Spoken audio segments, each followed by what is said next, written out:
Assalamualaikum warahmatullahi wabarakatuh. Bismillahirrahmanirrahim.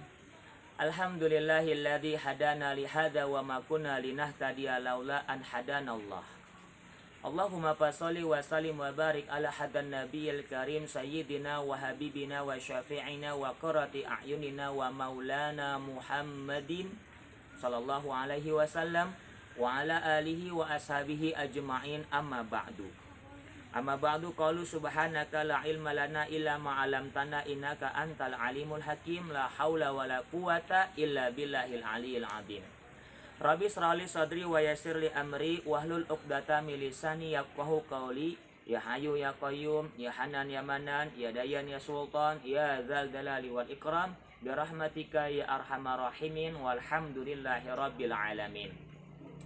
Hadirin kaum muslimin wal muslimat, segenap para pecinta dakwah Islamiyah dimanapun kalian berada, yang sama insya Allah dimuliakan oleh Allah subhanahu wa ta'ala.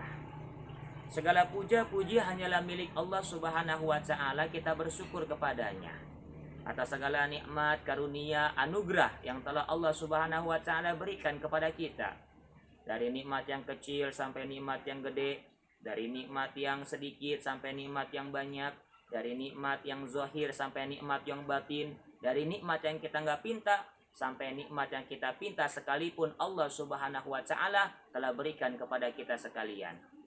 Oleh karena itu, janganlah kita senantiasa bersuuzon kepada Allah subhanahu wa ta'ala, berburuk sangka kepada Allah subhanahu wa ta'ala.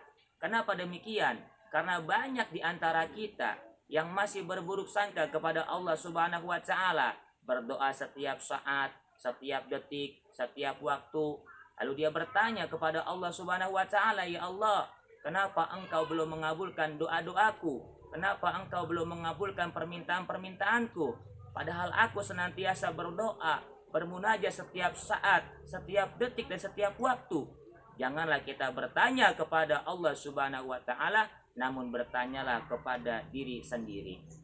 Oleh karena itu, sama-sama kita ketahui ada dua syarat agar supaya doa kita dikabulkan oleh Allah subhanahu wa ta'ala. Sebagaimana Allah subhanahu wa ta'ala berfirman, wa idza sa'alaka ibadi anni fa inni qarib ujibu da'watad da'i idza da'an falyastajibu li wal yu'minu bi la'allahum yarsyudun.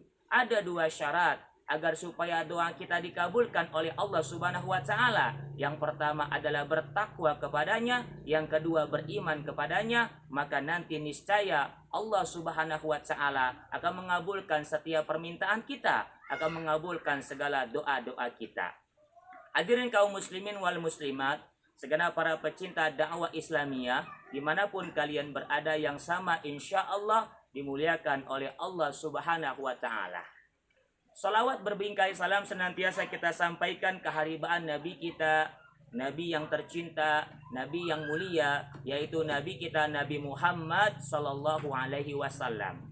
Yang mana Nabi kita Nabi Muhammad sallallahu alaihi wasallam diutus ke atas muka bumi ini adalah sebagai penyempurna akhlak manusia. Rasulullah sallallahu alaihi wasallam bersabda, "Innama bu'ithtu liutammima makarimal akhlak."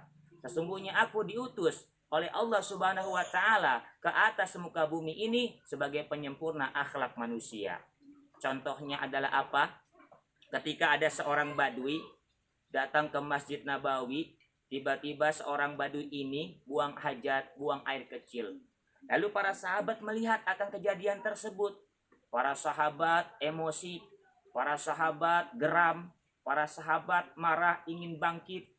Lalu apa kata Rasulullah? Diamkan terlebih dahulu sampai orang tersebut selesai daripada hajatnya, selesai daripada buang air kecilnya. Lalu ketika selesai seorang badui ini buang hajatnya, dihampiri oleh baginda Nabi Muhammad SAW dan menyampaikan, "Sabbu alaihi dzunuban min ma." Maka bersihkanlah atasmu najis ataupun kotoran dengan seember air, lalu siramlah. Itulah akhlak baginda Nabi kita Nabi Muhammad SAW. Mungkin beda kejadiannya dengan kita. Kalau ada orang lain tiba-tiba datang di rumah kita misalnya, atau di mana buang air kecil sembarangan, buang hajat sembarangan, lagi buang hajat, belum selesai, dikagetin, dibentak-bentak. Kan nanggungin, kasihan. Oleh karena itu, itulah indahnya akhlak Nabi kita Nabi Muhammad Shallallahu Alaihi Wasallam, yang mana Nabi kita Nabi Muhammad Shallallahu Alaihi Wasallam, wa ma arsalnaka illa rahmatan lil alamin, bukan lil muslimin, tapi lil alamin. Hadirin kaum muslimin wal muslimat rahimakumullah. Pada siang hari yang berbahagia ini, di hari Jumat, yang mana Sayyidul Ayyam, hari yang sangat dimuliakan oleh Allah Subhanahu wa taala, yang mana pada Jumat yang lalu sama-sama kita bahas tentang 7 golongan yang akan mendapatkan naungan di arasnya Allah Subhanahu wa taala. 3 golongan sudah sama-sama kita bahas, yaitu sekarang adalah 4 golongan, yang mana insya Allah Jaka Petir, Ricky Fauzi Al-Fatih akan menyampaikan tentang 4 golongan selanjutnya yang akan mendapatkan naungan di arasnya Allah Subhanahu wa taala, yang mana pada saat itu tidak ada naungan selain naungan Allah Subhanahu wa taala.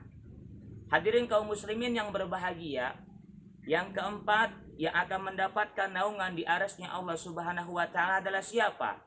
Wa rajulani tahabba fillah ijtama'a alai wa tafaraqa alai.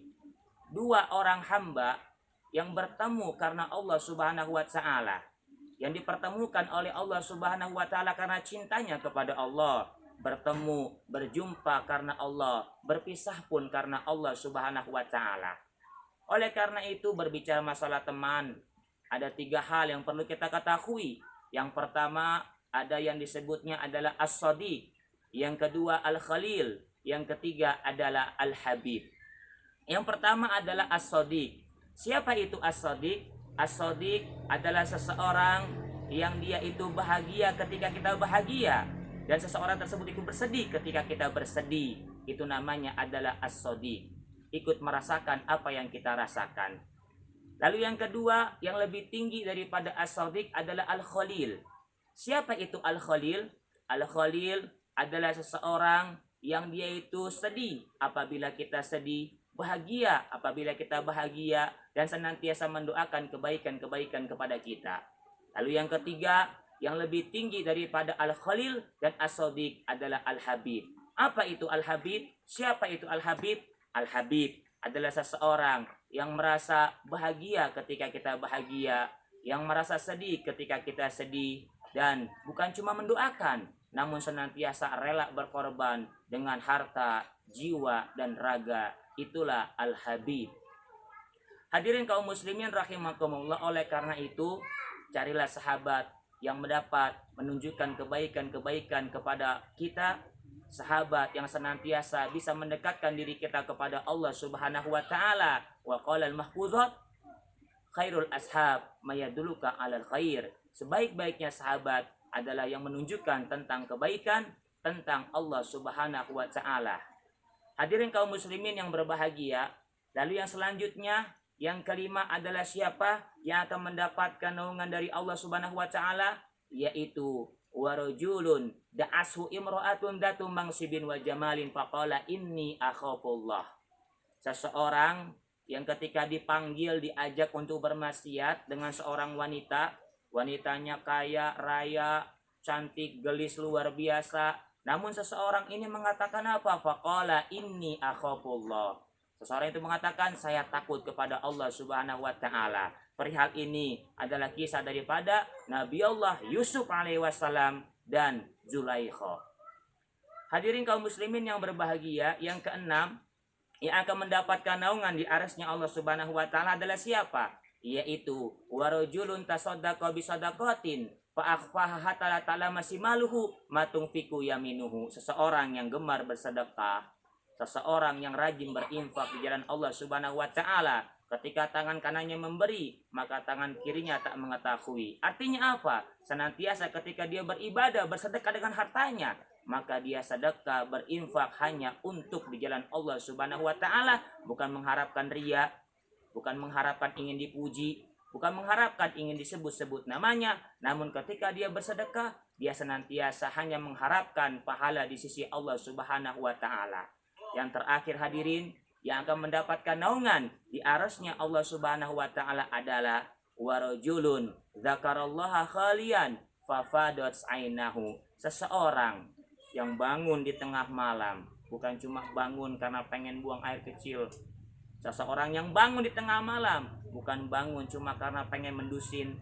Seseorang yang bangun di tengah malam, dia bangun sholat sunat tahajud, dia berzikir, memperbanyak istighfar kepada Allah Subhanahu wa taala. Ketika dia beristighfar kepada Allah Subhanahu wa taala, tiba-tiba meneteslah kedua air matanya.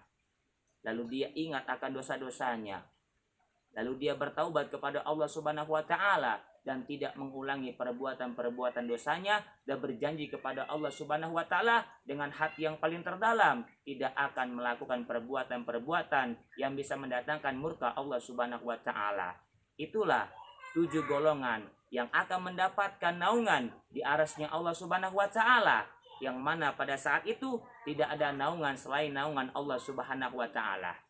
Hadirin kaum muslimin yang berbahagia, oleh karena itu kita berharap, bermunajat kepada Allah Subhanahu wa taala agar supaya kita mendapatkan naungan pada saat yang ditentukan, yaitu di akhirat. Semoga kita semua mendapatkan keselamatan di dunia dan keselamatan di akhirat. Mungkin hanya ini yang dapat saya sampaikan, kurang lebihnya mohon dimaafkan.